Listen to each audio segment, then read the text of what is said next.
예수님께서 제자들에게 하나님의 나라에 대한 진리를 가르치실 때 종종 어린아이를 세우시고 가르치셨습니다.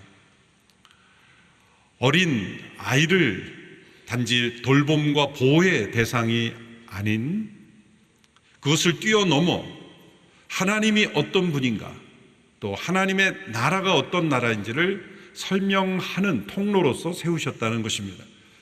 이것은 당시 유대인 사회에는 매우 충격적인 말씀이요 행동이었습니다. 우리나라도 이전에는 불과 100년, 200년 전만 해도 어린아이들은 그저 성인들의 부속품 정도로 여기고 너희들이 뭘 하니? 애들은 가. 이런 말이 서스럼없이 어른에게서 나올 정도로 어린아이들에 대한 존중, 그들의 가치, 그들의 인권, 그들을 소중히 여기는 그러한 생각이 지극히 결여되어 있었던 것처럼 1세기 유대인 사회도 마찬가지였습니다. 아마도 더 심했을 겁니다. 어린들은 언제나 방해물로 여겨졌고 또 성인들의 부속물 정도로 여겼던 그런 시대였습니다.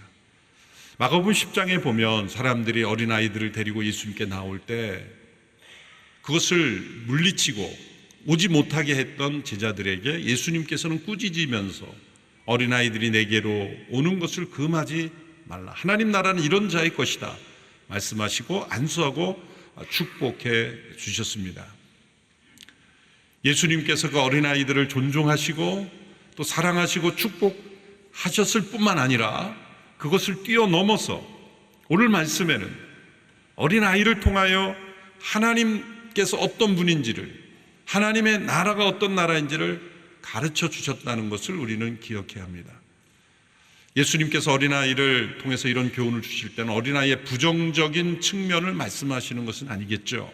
어린아이 연약함, 또 경험이 부족해서 지혜가 없는 것, 또한 때로 자기중심적인 그런 어린아이의 부정적 모습을 말씀하시는 것은 아닐 겁니다. 영어로 그러한 모습들을 가리켜 childish라고 말하죠. 부정적인 어린아이의 모습입니다. 어린아이에게서 발견되는 긍정적인 모습들이 있습니다. 영어로는 그것을 childlike라고 말하죠. 어린아이처럼 우리가 긍정적인 면을 우리는 어른들이 배울 수 있어야 한다라는 겁니다. 한 가정의 아이가 태어나고 특별히 할아버지 할머니들이 그 손주들을 보면서 얼마나 웃음을 회복합니까? 어린 아이에게서 있었지만 성인이 되면서 우리가 잃어버린 것들이 너무나 많습니다. 선교지 가보면 놀라게 되는 것은 어느 나라 어느 지역이든 어린아이들은 어떠한 환경에서도 행복을 만들 수 있습니다. 더 멋진 세상에 처음 사역자였던 세네갈의 본나바 마을의 사막에 있는 그 마을에서 시멘트로 만든 그 벽돌 몇 장으로 된 집에는 아무것도 없는데도 아이들은 그 찢어진 공 하나를 가지고 그렇게 행복하게 운동하며 어울리는 모습. 아마존 밀림에 단기 선교 갔을 때 보이는 것은 하늘과 나무와 흙과 강물밖에 없는 그런 지역에 있는 아이들이 자그마한 배를 타고 강물을 오가면서 뛰어노는 모습을 보고, 그런데 그 아이들에게 유일한 장난감이 있더라고요. 큰 그 아나콘다라고 하는 큰 뱀. 그 뱀을 이렇게 몸을 감싸고 그게 장난감이에요, 유일한. 그런데 그 아이들에게도 순진무구한 웃음이 있고 기쁨이 있어요. 심지어는 전쟁의 한복판에서 모든 것이 다 무너진 그 한복판에서도 웃을 수 있는 사람은 어린아이뿐이지 않을까. 철이 없어서 그렇게 웃는다고 어른들은 생각하지만 환경과 상관없이 아이들은 행복과 기쁨을 창조할 수 있는 능력이 어린아이들에게는 있습니다. 그러나 성인이 되면서, 어른이 되면서 우리는 비교를 통해 환경과 상황을 통해 나를 평가하고 그리고 생각하며 행복의 기준이 바뀌게 되면서 우리는 점점 불행하게 되어가는 것입니다. 어린아이 때는 있었지만 성인이 되면서 잃어버린 많은 것들을 우리가 다시 되돌아가서 예수님께서 어린아이를 통해 하나님이 어떠하심을, 또 하나님 나라가 어떠한 나라인지를 알려주신 것을 어린이 주일을 통해 함께 배우고자 합니다. 첫째로 오늘 본문에서 예수님께서 하늘나라에 들어가려면 어린아이처럼 되어야 한다 라는 말씀을 하실 때는 의심 없는 믿음, 어린아이들에게 있는 의심 없는 믿음을 말씀하는 것이죠. 3절의 말씀을 함께 읽겠습니다. 시작. 내가 진실로 너희에게 말한다. 너희가 변화되 어린아이들처럼 되지 않으면 결코 하늘나라에 들어갈 수 없을 것이다. 하늘나라에 들어가려면 믿음이 있어야 하는데 그 하늘나라는 우리를 위하여 예비된 하나님의 전적인 은혜로 선물로 주어진 것인데 우리에게 요구되는 것은 오직 믿음뿐입니다. 그것도 의심 없는 믿음입니다. 하늘나라에 들어간다는 것을 우리 한 가정의 모습을 통해서 어떤 모습이냐면 부모님이 어린이날이라고 해서 정말 귀한 선물을 우리 자녀들을 위해서 준비했습니다. 그래서 그 아이들에게 선물을 줄 때 그 선물을 받는 아이들의 모습을 보면 기쁨으로 그 선물을 냉큼 받죠. 냉큼이라는 단어가 어떻게 오늘 통역을 할지 모르겠지만 주저함 없이 그냥 받는 거예요. 선물을 줄 때 어린아이들이 우리 부모님이 무슨 의도로 저 선물을 줄까? 질문하는 자녀 있습니까? 엄마 아빠 이 선물을 제시하는 이유가 뭡니까? 무엇을 원합니까? 그렇게 따지는 자녀 있습니까? 또 너무나 당황해서 엄마 아빠 이런 선물을 주니 몸둘 바를 모르겠습니다 라고 말하면서 어떻게 은혜를 갚아야 되죠? 그렇게 또 하는 어린아이도 없어요. 그냥 냉큼 받는 거예요. 그리고 기뻐하는 거예요. 어쩜 어린아이 선물을 가져가면은 엄마 아빠보다 선물에 더 기뻐하고 그 어린아이의 모습이죠. 사실 그게 의심 없는 믿음으로 받는 겁니다. 하나님의 나라는 전적인 하나님의 은혜로 우리를 위하여 예비하신, 우리를 사랑하시는 그 사랑, 그 하나만으로 우리를 위하여 모든 것을 내어주시는 사랑으로 우리를 죄로부터 벗어나게 하시고 영원한 나라로 우리를 인도하시는 하나님의 사랑으로 구원하시는 선물을 주셨는데 그것을 오직 믿음으로, 의심 없는 믿음으로 사람들이 받아들이지 않고 있다는 거죠. 왜? 인간에게는 죄로 말미암아 믿음이 파괴됐기 때문이죠. 죄가 우리에게 미친 영향은 하나님께 대한 의심 없는 믿음을 뺏어버린 것입니다. 그래서 하나님을 전적으로 의존하는 삶이 아니라 자기를 의존하는 삶이 된 겁니다.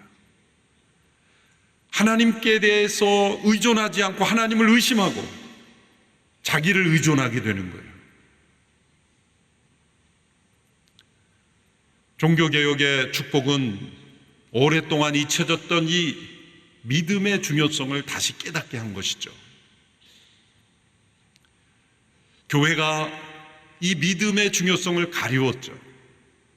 인간 자신의 노력으로 하나님의 은혜를 은혜로 여기지 못하게 하고 인간 자신의 의와 공로로 그 구원을 받을 수 있는 것처럼 잘못 가르쳤던 과거 교회에 대하여 저항하고 오직 그 하나님의 은혜를 믿음으로 우리가 구원받고 하나님 나라에 들어간다는 그 진리를 깨닫게 했습니다. 그로부터 수세기 동안 유럽에는 엄청난 신앙의 부흥이 일어났고 그리고 그 신앙의 부흥과 더불어 문명이 발전했죠. 그런데 18세기 중반부터 이 오직 믿는 믿음으로 의심 없는 믿음이 사라지기 시작했는데 결정적인 계기가 바로 1789년의 프랑스 혁명이라고 말할 수 있습니다.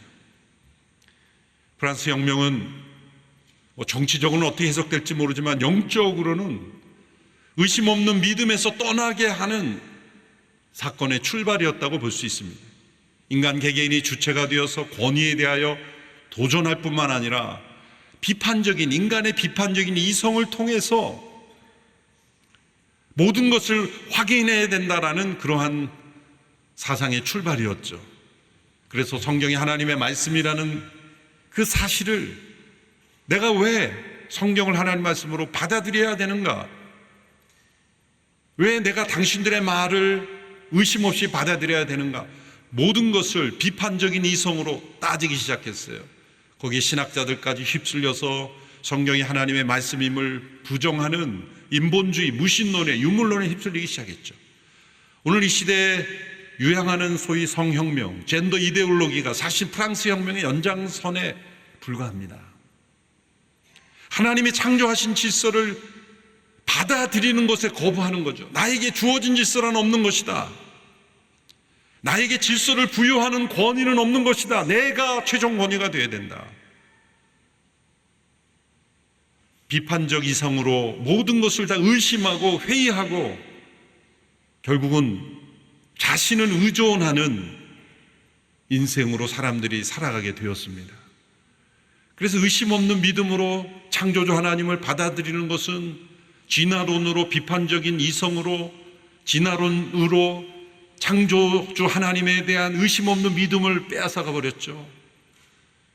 하나님이 만드신 이 가정과 성의 질서는 소위 사회적 성이라는 이름으로 하나님의 질서에 저항하고 있죠. 모든 것이 같은 맥락의 흐름입니다. 요동치는 이 세상의 물결은 창조주 하나님, 우리를 구원하시는 예수 그리스도에 대한 의심에서 비롯되는 겁니다. 야고보서 1장 6절의 말씀에 보면 의심하는 사람은 바람에 밀려 요동하는 바다 물결 같다고 말씀하고 있습니다. 예수님께서 제자들을 책망하실 때는 언제나 그들이 의심할 때예요. 뭔가 부족할 때가 아니라 의심할 때. 베드로에게도 믿음이 작은 자여 왜 의심하였느냐? 이라고 책망하셨죠. 부활하신 예수님을 보고도 유령이라고 여기는 자들에게 어찌하여 마음에 의심이 일어나느냐? 그렇게 책망했습니다. 사람들이 가지고 있는 마음의 불안, 두려움, 염려, 인간의 모든 문제를 인간들은 이성을 사용해서 비판하면 해결할 수 있다고 생각했어요. 착각이죠. 여러분, 우리가 무엇인가를 비판하고 의심한다는 것은 전제가 있는 거예요. 아, 이것은 옳다, 그르다, 혹은 이것은 내가 더 좋은 것이다, 나쁜 것이다.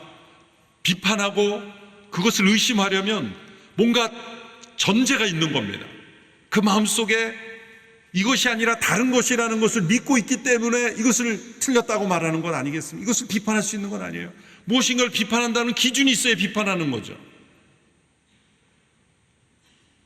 그런데 인간은 그 자신이 비판하는 근거로 세운 그 기준까지 동시에 비판을 못하는 거예요. 모순이죠. 인간의 이성은 하나님께서 우리에게 믿음을 통해서 주시는 그 축복을 다 담을 수가 없는 것입니다. 이러한 흐름에 마치 도화선이 되는 불꽃을 튀긴 사람이 데카르트라는 철학자죠. 유명한 말 여러분 들어보셨을 거예요. 나는 생각한다, 그러므로 존재한다. 멋진 말 같지만 여기서의 생각은 사실은 의심, 회의, 그런 단어로 번역하는 것이 더 적당합니다. 모든 것을 의심해보고 모든 것을 회의로 판단해봐야 된다라고 생각한 거예요. 그것이 인간의 존재를 정말 깨달을 수 있다고 생각합니까? 그렇지 않습니다. 하나님이 창조하신 이 세계를 이성과 과학으로 다 의심하고 판단한다고 이 온 세상의 존재의 의미를 알 수 있습니까? 인간의 이성과 과학은 이 세상이 왜 존재하는지를 설명해 줄 수 없습니다. 있는 현상을 설명할 뿐입니다. 어떤 원리를 발견할 뿐이지 왜 세상이 존재하는지는 설명할 수가 없어요. 그건 오직 믿음으로만 깨달을 수 있을 뿐입니다. 데카르트가 나는 생각한다고로 존재한다는 말은 사실 우리는 이렇게 바꿔야 됩니다. 헤르만 바빙크라는 학자가 잘 이렇게 바꿨어요. 르네 데카르트가 나는 생각한다 그러므로 존재한다라고 확신한 것처럼 우리는 나는 믿는다 그러므로 나는 존재하고 하나님은 존재한다라고 그렇게 확신해야 된다는 거예요. 의심 없는 믿음으로 하나님 앞에 나갈 때 우리는 그 나라에 들어갈 수 있게 되고 하나님께서 은혜로 주시는 이 하나님 나라의 축복을 경험하게 됩니다. 그것이 어린아이에게서 우리가 배워야 될 것입니다. 두 번째로 오늘 본문에서 4절에서 어린아이같이 자기를 낮추는 사람이 하나님 나라의 큰 자라고 말씀하셨는데, 그것은 지배욕이 없는 섬김을 가져야 된다는 뜻입니다. 4절의 말씀을 우리 같이 읽겠습니다. 시작. 그러므로 누구든지 이 어린아이와 같이 자신을 낮추는 사람이 하늘나라에서 가장 큰 사람이다. 제자들은 늘 누가 큰 잔을 가지고 라는 질문으로 다투었습니다. 사람들이 두세 사람 이상 모이면 언제나 사람 서로를 비교합니다. 수십 명의 사람이 모이면 어른들은 늘 여러 가지 조건으로 서로를 비교하면서 이 가운데 누가 더 큰 자인가? 나는 어떤 사람인가? 나는 얼마나 영향력 있는 사람인가? 내 말은 얼마나 받아들일 것인가? 나는 누구의 말을 따를 것인가? 생각합니다. 다 누가 큰 자냐는 질문입니다. 제자들이 그랬죠. 예수님을 따르면서도 누가 더 큰 자이냐라는 질문 앞에 늘 다투었습니다. 예수님이 그 제자들에게 지금 교훈하고 계신 것입니다. 어린아이처럼 자기를 낮추는 자가 하나님 나라의 큰 자다. 그런데 어린아이처럼 자기를 낮춘다고 할 때 어떤 의미이길래 자기를 낮추는 것일까요? 우리가 어린아이 그냥 모습을 보면 자기를 낮추는 모습 잘 보이지 않는 것 같아요.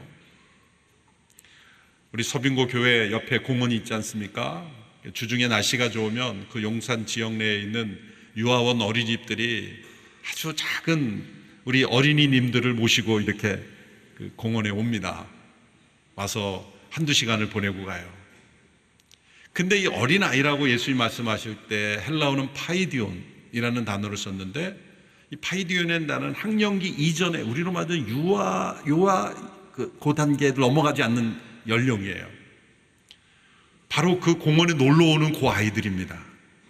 그 아이들을 보면 때로는 선생님이 준 긴 줄을 가지고 다 이렇게 잡고 매달리듯 오기도 하고, 또는 두세 명씩 이렇게 손잡고 오기도 하고 그래요. 근데 보면 남자 여자에 상관없이 다 손을 잡아요. 그러니까 이 어린아이의 단계는 뭐냐면 남자 여자 남자의 성별의 차이도 느껴지지 않고 구분하지 않는 단계. 무슨 옷을 입었는지, 얼굴 피부색이 무엇인지, 또 부유한지 가난한지, 옷이 깨끗한지 더러운지 아무것도 비교 판단하지 않고 서로를 대하는 단계의 의미입니다. 이것은 무슨 의미입니까? 지금 서로 누가 큰 자인가를 다투는 이 제자들에게 어린아이처럼 자기를 낮춘다는 것은 지배 욕구가 없는 상태를 의미하는 거예요. 누군가 다른 사람을 이용하려고 하지 않는 단계입니다. 그런 단계에서 누가 반장 될래? 그러면 아무 생각이 없어. 아이들은 학령기 넘어가면 내가 반장 된다 그러고 그러겠죠. 물론 요즘 아이들은 좀 조숙해서 다르겠지만 일반적으로는 지배 욕구가 없는 거예요. 권력 욕구가 없는 겁니다. 다른 사람을 이용해서 나의 어떤 이익을 차지하려는 그러한 생각이 없는 단계를 말씀하는 거예요. 그것은 우리가 성인이 되면서 잊어버린 거죠. 아니 그러면 그런 어린아이처럼 지배 욕구가 없고 권력 욕구가 없으면 세상이 어떻게 다스려집니까? 누군가 앞장서야 돼. 앞장서면 되는 거죠. 그런데 지배 욕구가 아니라 섬김의 자세로, 지배욕이 아니라 권력욕이 아니라 섬김과 헌신의 모습으로 갈 때 그것은 하늘나라에서 큰 자가 된다는 말씀이죠. 마가복음 9장 35절에 예수님이 이런 교훈을 주셨습니다. 누구든지 첫째가 되려면 모든 사람의 꼴찌가 되어야 하고 모든 사람을 섬기는 종이 되어야 된다. 이 말씀은 이 사회의 성공 법칙을 말씀하시는 것이 아닙니다. 이것은 예수님 당신 자신을 말씀하시는 겁니다. 예수님은 첫째이신 분입니다. 만왕의 왕이신 분입니다.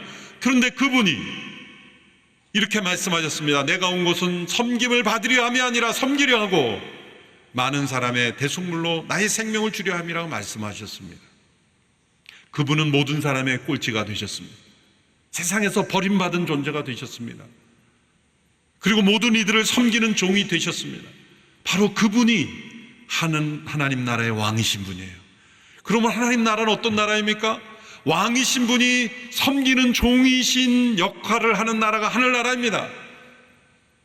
세상의 모든 이방 종교들은 신은, 그들이 섬기는 선은 군림할 따름입니다. 신에게 다 신을 섬기는 자들은 갖다 바칠 뿐입니다.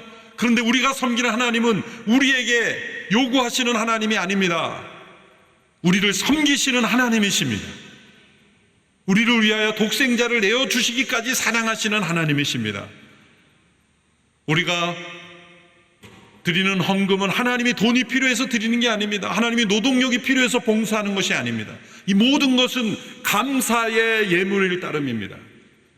감사로 드려지지 않는 것이라면 하나님 받지 않으십니다. 하나님의 모든 것이 다 하나님의 것이기 때문에. 하나님이 우리를 창조하신 건 노동력이 필요해서 창조하신 것이 아닙니다. 하나님께서 사랑하시고 그리고 섬기시는 종으로서, 섬김으로써 통치하시는 나라가 하나님의 나라이기 때문에 그 하늘나라에서 큰 자가 되려면 첫째가 되신 그분께 가까이 가고 그분을 닮고 그분처럼 변화되려면 모든 사람을 섬기는 종이 되어야 한다는 말씀이에요. 이것은 어린아이에게서는 발견되지 않는 거죠. 어린아이에게서 발견되는 건 지배욕이 없는 것인데 거기에서 더 나아가 우리가 하나님께 가까이 나아가면 섬김의 자세가 있어야 된다라는 거죠. 세 번째로 예수님께서 어린아이를 통해 주신 교훈입니다. 어린아이 하나를 영접하는 것은 곧 나를 영접하는 것이라 또 말씀하셨습니다. 그것은 단순하고 겸손한 헌신을 말씀하시는 겁니다. 마가복음 9장 37절로 가서 함께 말씀을 읽어보겠습니다. 시작. 누구든지 내 이름으로 이런 어린아이 하나를 영접하는 사람은 나를 영접하는 것이고 누구든지 나를 영접하는 사람은 나를 영접하는 것이 아니라 나를 보내신 분을 영접하는 것이다. 내 이름으로 이런 어린아이 하나를 영접하는 것은 나를 영접하는 것이다. 이 두 가지의 복합적인 의미가 있죠. 그 어린아이를 잘 돌보고 지극히 작은 자와 같은 그런 어린아이를 잘 돌보라는 것, 그런 아이들과 범죄하게 하는 것, 어릴 때 사랑과 돌봄을 받지 못하고 죄악 가운데 치우치게 하는 것은 엄청난 죄를 짓는 것이라고 오늘 본문 6절에서도 경고하셨지 않습니까? 그런데 그런 어린아이를 돌봄과 보호의 대상만으로 말씀하지 않고 이런 어린이 하나를 영접하는 것은 나를 영접하는 것이요 나를 보내신 하나님을 영접하는 것이라고 할 때는 보다 더 깊은 영적인 의미가 있는 것입니다. 왜냐하면 예수님 자신과 어린아이를 동일시하시고 하나님과 동일시하셨기 때문입니다. 이것은 하나님의 성품을 우리에게 알려주시는 겁니다. 그것은 어린아이에게 있는 그 단순성, 그런데 그 단순함이 더 나아가 겸손하신 헌신으로 나아가는 단순함이라는 거죠.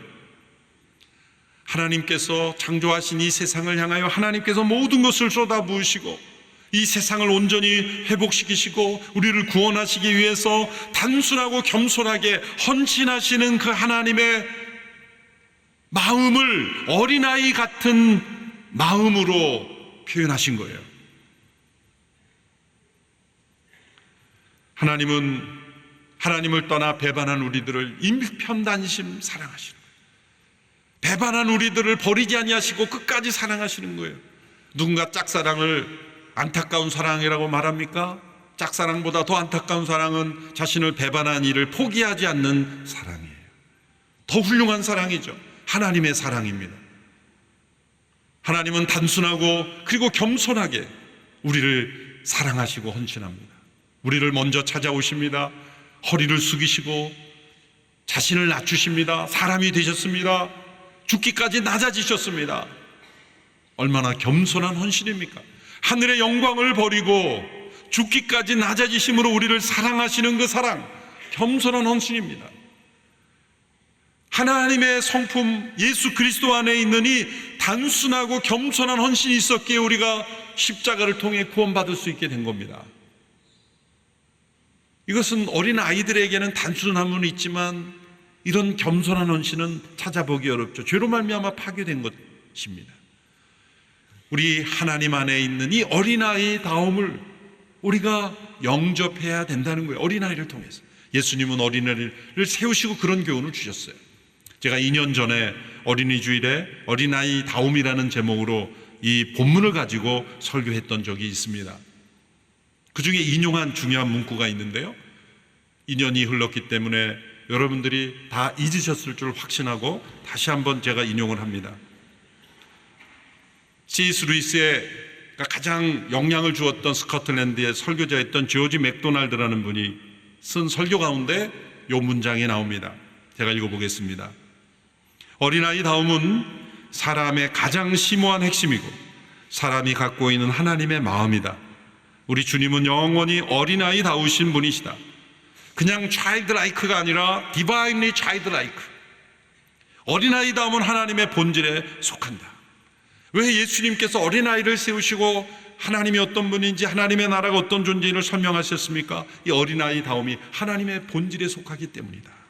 divinely childlike.